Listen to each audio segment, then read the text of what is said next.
So Tanya emailed me and said, I'm going to be gone this certain week, and is there any way you'd fill in for me? And I just replied, sure, I'd be happy to. And that night, I went to bed with that panic of like, what did I just agree to? I'm not a teacher. Tanya's this fabulous teacher that we all love. And so thankfully, a thought popped into my head. I thought, I'm a counselor, and there's so much dysfunction in the book of Genesis. What if I got my husband to come and be Jacob?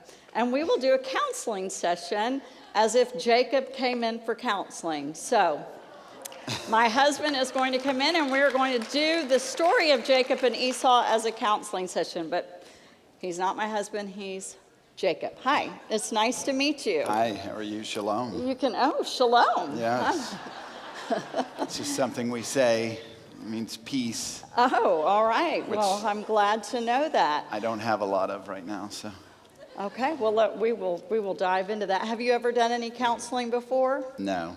Okay. All right, well, I want this to be your safe space. I want you to feel free to talk about whatever you want to talk about. But let's start with, I did not get a last name on your intake form. It just said Jacob. Son of Isaac. Jacob, son of Isaac. Yeah, my dad is Isaac, son of Abraham. Son of Abraham. Mm-hmm. The Abraham? Yes, the Abraham. The Father Abraham, many sons, yes. Okay. Let's just praise the Lord and move on. Let's okay, go. So that's interesting. Well, I'm glad to know that. We'll go back and correct that and put that in. Thank you. So you mentioned on your intake form that you had some family drama and trauma. What specifically did you want to start counseling for? Well, I'm starting to see patterns in my life with my sons that are bringing up some stuff that I don't think I quite resolved in my life growing up. Okay, well, great. Well, I'm glad you came in then. That's important. Let's backtrack a minute then, and I want you to tell me a little bit about your family of origin. Your mom and dad, are they married, divorced? Are they still alive? They're not alive anymore, but they stayed married for a very long time.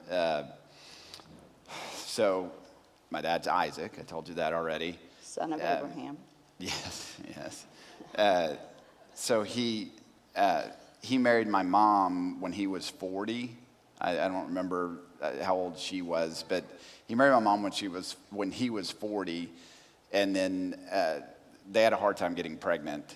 So my mom didn't have us until my dad was 60. I don't know how old my mom was, but my dad was 60 when she had us. Wow.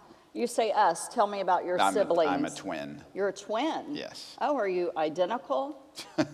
No. There is absolutely nothing identical about us. We could not be more different. In what ways? Well, I mean, like when we were born, they said that my brother, his name's Esau, my brother came out red and hairy. I don't know if you ever seen a hairy baby. And he just got redder and more hairy as we grew up. So my brother's completely hairy. I am smooth, as you can see. Yes. A lot of people say I'm a smooth talker too. I don't like that. But we don't look anything alike. We are very different. So would you say you had some sibling rivalry then? Yes. My mom says that we fought in the womb. You fought in the womb, yes. While she's pregnant, y'all were fighting. She said that we were fighting in her belly. I've never heard of that. So much so that she prayed to God, what's going on inside of me? And, well, I brought my journal. Oh, good, thank you. So I'll read to you because I wrote it down, because this is what my mom always told me that God told her. He told her, 2 nations are in your womb, and 2 peoples from within you will be separated. One people will be stronger than the other, and the older will serve the younger. The older's going to serve the younger. That's what my mom said. Are you he the told oldest? Her. No. Esau was born first. They said that when he came out, I was holding onto his heel, which is hence my name Jacob, which means heel grabber. Wow. Not exactly my favorite name, but they said I was holding onto his heel when he came out, but he was first. In counseling, we talk a lot about calling people names and nicknames and how painful that can be. It sounds like being called hill grabber was not something you cherished. No. All right, so you're very different physically. You fought in the womb. What was life like growing up? What were your personalities? What were your interests? I mean, like I said, we could not be any more different. So Esau is like Mr. Hunter. He goes out all the time with his bow and he's killing stuff. And he's just like living off the land. And I like staying by the tents. I mean, I like hanging out at the tents. I'm a shepherd. I have goats. I have sheep. I talk to my mom a lot. We have goats. We don't pet our goats like y'all do. But we're just different. He hunts. I stay home. You're a tent body. Don't like that name either, but sure. So, a lot of times when siblings are very different, that works out great for them because they don't compete or anything like that. What was it like for you guys? Can you have any example of childhood stories or stories growing up that you remember where you were either getting along or at odds? So, my dad loved Esau more than me. There's no doubt. But my mom loved me more than him. I know she did. So that was hard because we just never got along. So I'll give you an example. Esau was out hunting again one day, and he comes back, and I was hanging out by the tents, which is what I do, and I was making some stew. And he comes walking up, and he's like, "Hey, give me some of that stew. I'm hungry." And so I said, "Well, I'll give you the stew if you sell me your birthright." I'm sorry, I don't even know what a birthright is. In my culture, birthright is the oldest gets everything. I mean, the oldest gets all the land, all the wealth, all the livestock, everything. And so he was going to get it, and he's so dramatic. He's like, "I'm about to die. I'm going to starve to death. What's my birthright mean to me?" So he gave it. Gave him stew. It was good stew. It was red stew. It was lentil stew. And he gave you his birthright. He gave me his birthright. And this is some kind of binding deal that just because... It's mine. He gave it to me. Afterwards, he acted like he hated it anyway, so it didn't matter to him. He was like, "I don't care." So, yeah, I got the birthright. Wow. That's quite... But my mom said I was going to get it. I mean, she said God told her he was going to serve me. She told me all the time. Wow, that's quite a story. Goodness. What's your relationship like going forward then? Now that you have the birthright, I would imagine after he got something to eat, he regretted selling that. It's not the best time to make decisions when we're hungry. He was always like, "Heel grabber, you're a heel grabber." So it just never got any better. So what ultimately, my dad was getting older and he lost his eyesight. He had, I don't know, he was just going blind.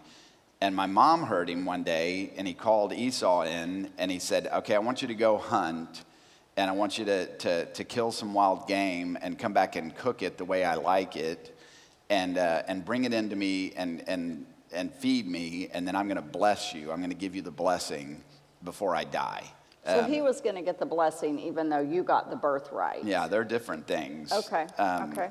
So he was going to get the blessing. So Esau goes out to go hunt, and my mom calls me over, and she goes, "Okay, I want you to go get a couple of your goats, and we're gonna kill them. We kill our goats. We're gonna kill them, and I'm gonna cook up some food, and you're gonna take it into your dad, and you're gonna get the blessing." Wow. So wait, you've already gotten the birthright. Esau is your mom's child too, and now she's going to manipulate so that you get the blessing? God told her I was going to. I mean, he said I was going to. But yeah. So, wow. But I told her, I was like, no way, because I'm going to go in there and he's going to know I'm tricking him, and I'm going to get cursed instead of blessed. And my mom was like, "I'll take the curse if that happens." She's intense. So I went and got the goats, and I slaughtered them, and my mom's cooking them, and she's putting all the spices on to make it taste like gamey. And then I was like, "I'm not hairy. there's no way smooth. he's going to believe this. So my mom took the skins of the goats and she put them on my arms and she put them on the back of my neck. And then she went and got my brother's clothes and put those on me, which reeked. Never washed. So she put my brother's clothes on. She gives me the food and she's like, go in there. So I go into my dad's tent and I'm like, here I am. And my dad said, who are you? And I said, I'm Esau, your son.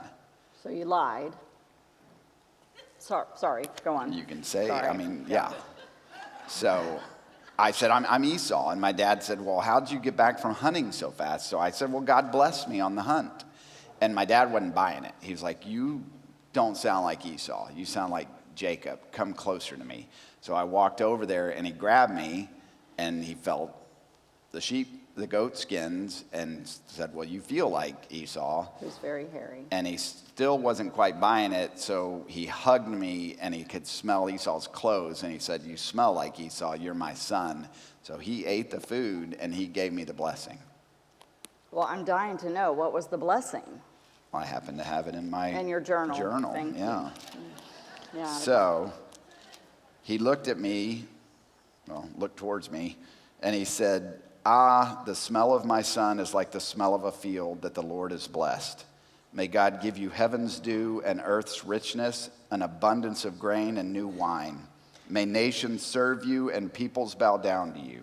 Be Lord over your brothers, and may the sons of your mother bow down to you. May those who curse you be cursed, and those who bless you be blessed. Wow. That's quite the I blessing. got that going for me. Yeah, you do have that going for you. Now, what happened when Esau came back after going out hunting? I mean, he got back pretty quick after that happened, so I got out of there. But he walks in and he's like, here I am, Father. And our dad was like, who are you? And he said, I'm Esau.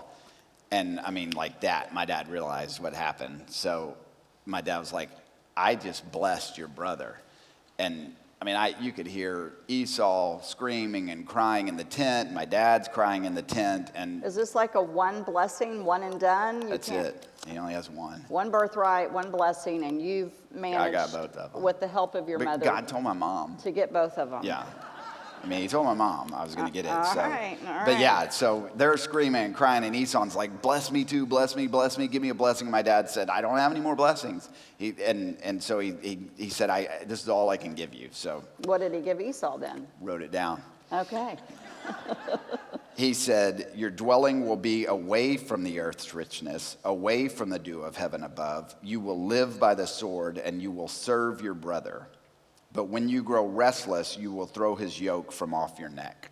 I don't know what that part means, but that's all he could give him. That almost sounds more like a curse, to live by the sword. And I bet he was livid. Yeah. Well, God told my mom.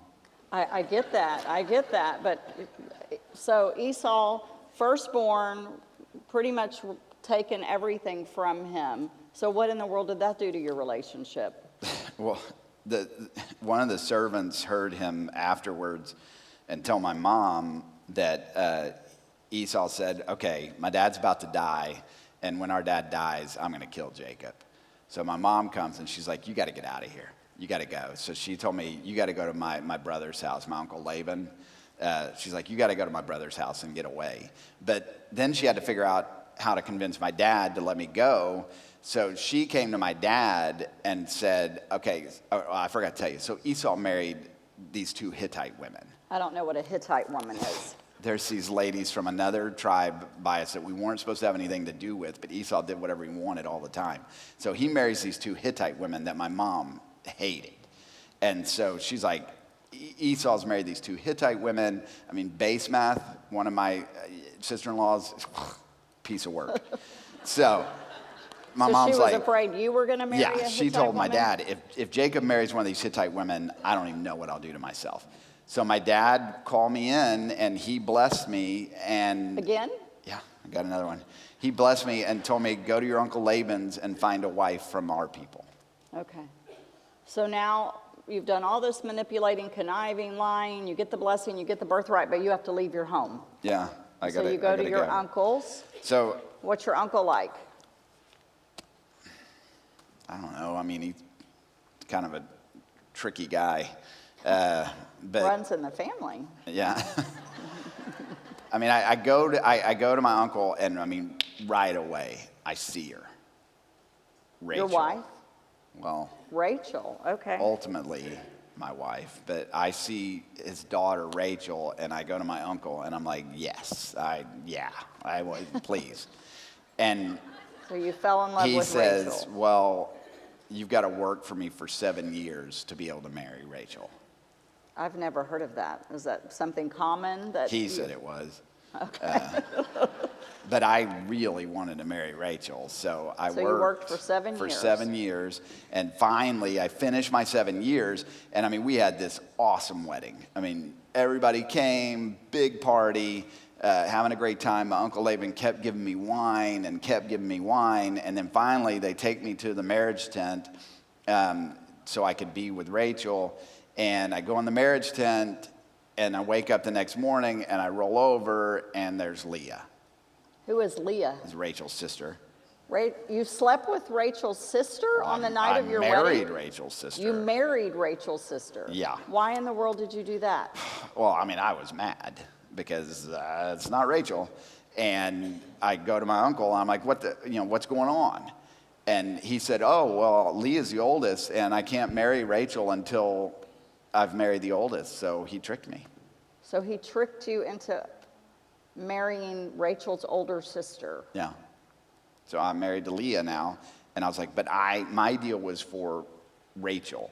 And so he told me to spend the week with Leah. They called it the marriage week, and then he would give me... As a courtesy?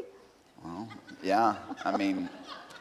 So right. I spent a week with Leah, but then he gave me Rachel, but then I had to work for him for another 7 years. But I got Rachel. Wow. That seems really hurtful to Leah, but okay, so now you have Leah and Rachel. You're working for your uncle. How's that going? Well, I mean, he made me work for another 7 years, but I wanted to go home. I mean, I hadn't seen my mom and dad. I was supposed to have all this land. I had the blessing. I had the right. Sure. I wanted to go home, and he just kept tricking me, and he kept tricking me. So finally, I tricked him.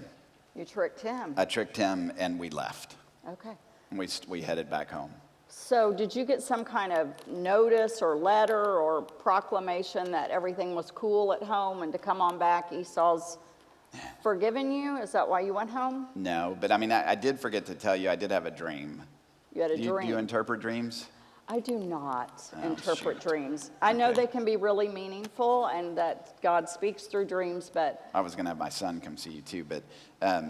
y'all are big dreamers. Yeah, I mean, I had a dream, and it kind of backed up what my mom said, right? God told me I was going to get it, so I thought, well, okay, I'll go home. But on the way home, I remembered Esau. And I was like... Who's a good hunter. Oh, yeah. So I started thinking about what am I going to do, because he's going to kill me. So what I did is I took I made a lot of money with Laban. You did. I mean, I didn't like him, but I made a lot of money. Good for you. So I took the best of my herd, like my best goats and my best sheep and my best camels and stuff, and I put them all out front with Leah and my sons from her, and I sent them ahead of us.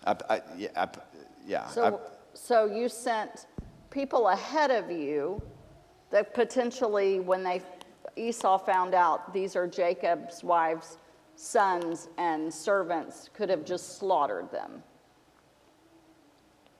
If you put, yeah. Yeah. I mean, I put Rachel and Joseph in the back. Joseph, who's Joseph? My son with Rachel. So you protected them. Yeah. So was the game plan that if they get slaughtered, you could turn around and hightail it and run? Yeah. Okay. I mean, well, my heart kind of breaks for Leah, but anyway, well, go on. Rachel had she had a hard time getting pregnant. We had infertility runs in my family. Okay. So I put her and Joseph back there. So what happened? What happened when Esau saw Leah and your servants and? So Leah and all the animals and my sons are up there, and here comes Esau, and he totally ignores them and just completely rejects all my gifts and goes around and comes straight at me. And I'm like, okay, this is probably not going to go well. So I get to him and I fall down and I'm just like, I'm so sorry. I'm so sorry. I will serve you. And he picks me up and hugs me. Wow. I mean, it was like I saw the face of God. I mean, he totally forgave me. That's beautiful. Yeah. Wow. Goodness, that's quite the redemption story. Yeah. I mean, we went home. We got to be with my parents. Esau and I buried our dad together. I mean, we still have our issues. Don't get me wrong. I mean, You he's each got a have nation. your own nation. Yeah, he got a nation. I got a nation. Mine's stronger. But What he God got said it one. would be. Right. Yeah, he told my mom that. So, you know, that's how it played out. So I'm curious, and we'll probably have to pick it up in another session, but a lot of times in families, you already said that you have a history of infertility, and it sounds like there's a history of favoritism in your family where you take a child and favor it. How many sons did you say 12. you have? I You have 12 sons. Yeah. So I think it's always great when we can break cycles and learn from family dynamics that didn't go well. Have you broken that cycle and treat all 12 of your sons exactly the same? Oh, yeah, absolutely. I mean, I don't have any favorites. I mean, I did give Joseph a coat. Joseph got a coat. Oh. Yeah, I mean, it was a cool coat. It's like a lot of many colors, and but he came from Rachel, and she had a hard time getting it. But no, I don't show favorites. Okay. All right. I don't think. I mean, I think in all of this, what I had to learn. Yeah, tell me what you've learned from this life experience. It's amazing. You know, I think my mom and I believed that God was going to do what God was going to do. I think my mom and I believed God was I was going to get what God promised. Okay. I don't think we believed God was going to give it to us. Say that again. You believed? We believed I was going to get what God promised. I don't think we believed God was going to give it to us. So when I look back, we did a lot of tricking, a lot of lying, a lot of deceiving to get what God already said I was going to get. So I feel bad about that. Yeah. What does that tell you about God's faithfulness? I mean, he's always been there, no matter how I acted, no matter what I've done, no matter how I've messed up, his plan still carried out. Wow, that's quite a story. Well, we're out of time, unfortunately. I would love to meet again and hear about your sons and your parenting, what kind of parenting you do. So Yeah, and so do we schedule again? yeah, you just go online and schedule another appointment, and I'll look forward to seeing you. Okay, can I ask you a favor? Sure. Could you have them change my name on the forms? You don't like that heel grabber thing? Well, that's not my name anymore. What's your name now? Israel. Israel. Yeah. Oh, goodness. We're going to have to... It means wrestle with God. So you did that too? Yelp. All right. Well, we'll have lots to talk about next time. All right. Thank you. Good to meet you. All right. So I think you all guys, you have questions at your table, and you know the drill. Go answer your questions. Thank you all for entertaining our routine.